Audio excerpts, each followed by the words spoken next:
Hey guys, what's up? I am Rosie, and I know that it has been a while since I released a video, and that's because when I don't have anything to talk about, when I'm out of ideas and I reach a dry spell, I'm not going to just get on a microphone and record something frivolous.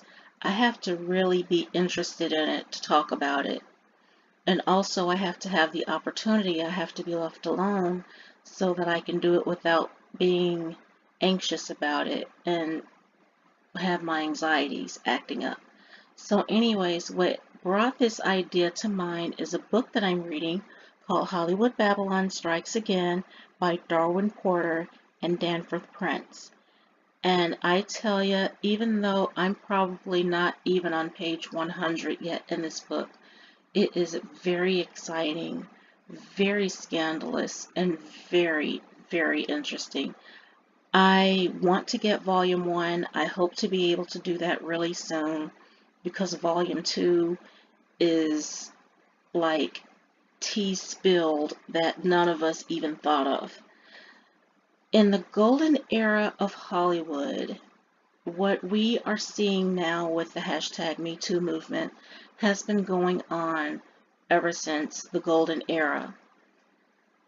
Things that we wouldn't think of Clark Gable or Errol Flynn or Bettie Page, Katharine Hepburn, things that we wouldn't think that they went through back then or that they would do back then, they did.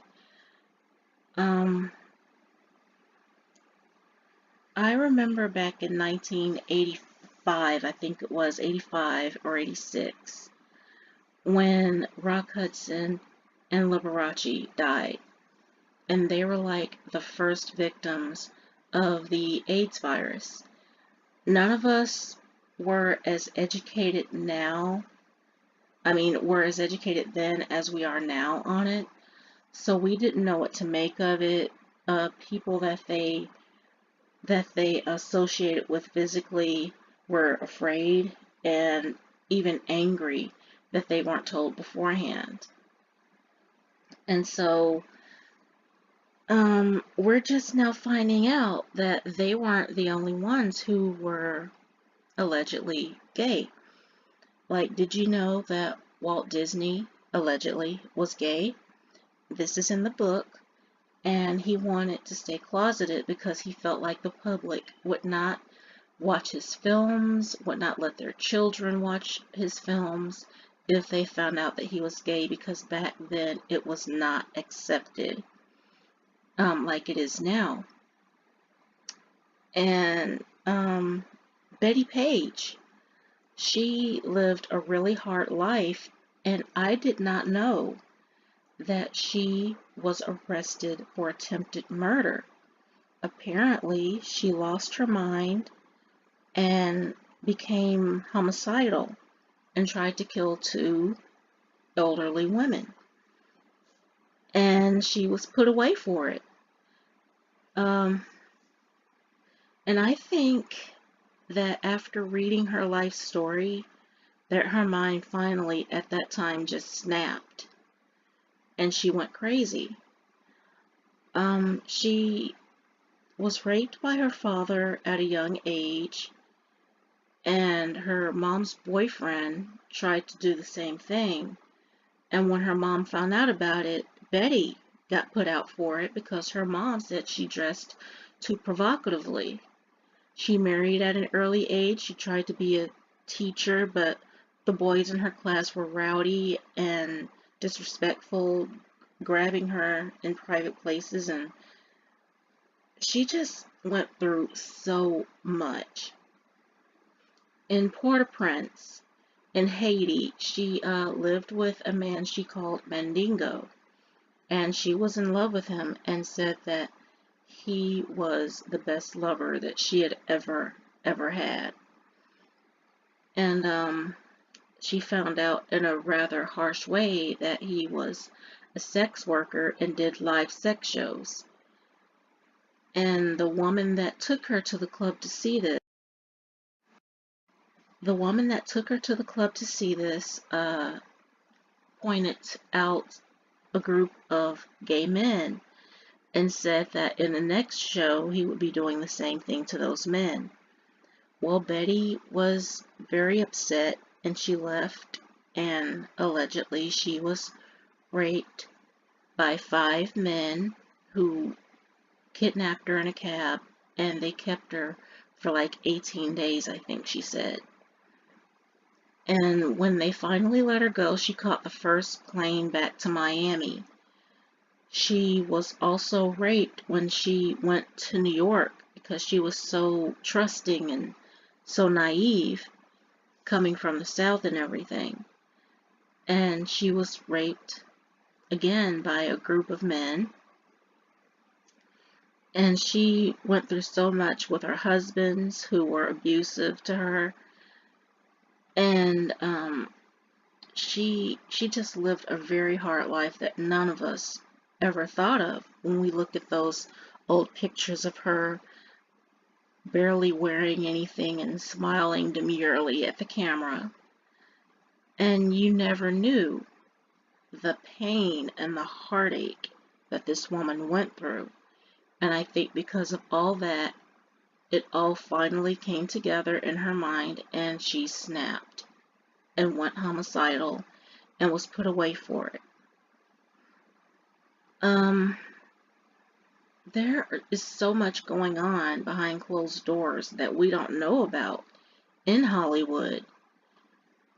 I am still hurt and disappointed in Bill Cosby. I grew up with him. I loved Bill Cosby, and it wasn't just The Cosby Show.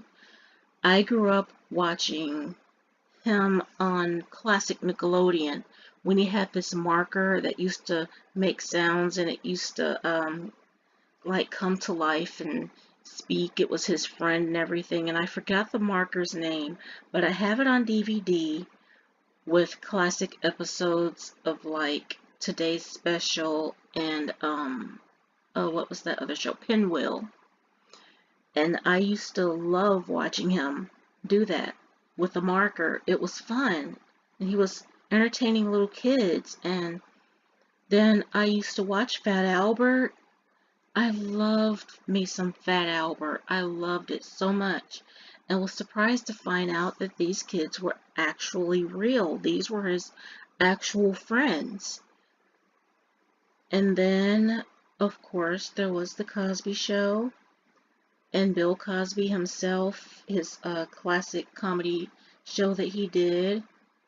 And then you watch Bill Cosby himself, and then you watch the first episodes of The Cosby Show, and you make connections, because what he said in that show, he actually put in The Cosby Show. And it was just fun to watch, and I'm so hurt for him, but I'm also hurt for the dozens of women that he put through this. He didn't have to do he didn't have to do that.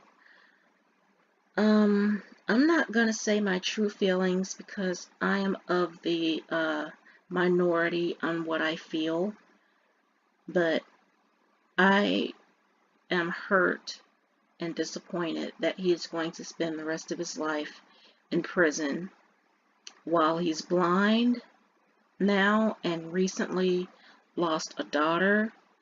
The daughter who I think Vanessa was based on recently passed away. I can't remember what her ailment was, but I think she passed away in March. And I'm just hurt that this man wasn't he wasn't as deserving of the much loved American dad as he should have been, because he hurt so many people. Now, I wasn't there. I don't know what happened. I don't know what he did. And I honestly don't know what the full truth is. But I am hurt that he was found guilty and that he is facing 30 years in prison, which would basically be which would basically be the rest of his life because he is in his 80s.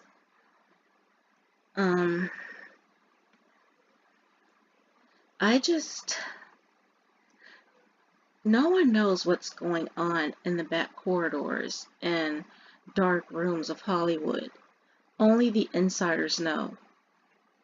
And apparently, you can't just go to Hollywood and find your dreams and live them and be rich and happy and free for the rest of your life. Apparently, there is a price to pay.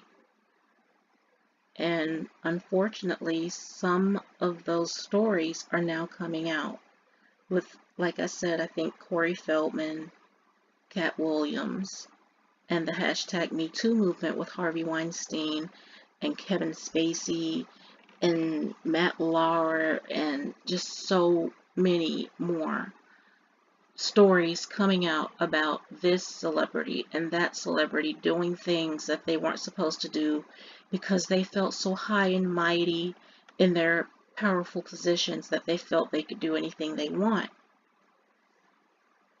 And I'm just wondering what stories are true, which stories aren't, and just hoping and praying that the people, the celebrities who felt above the law get what they deserve.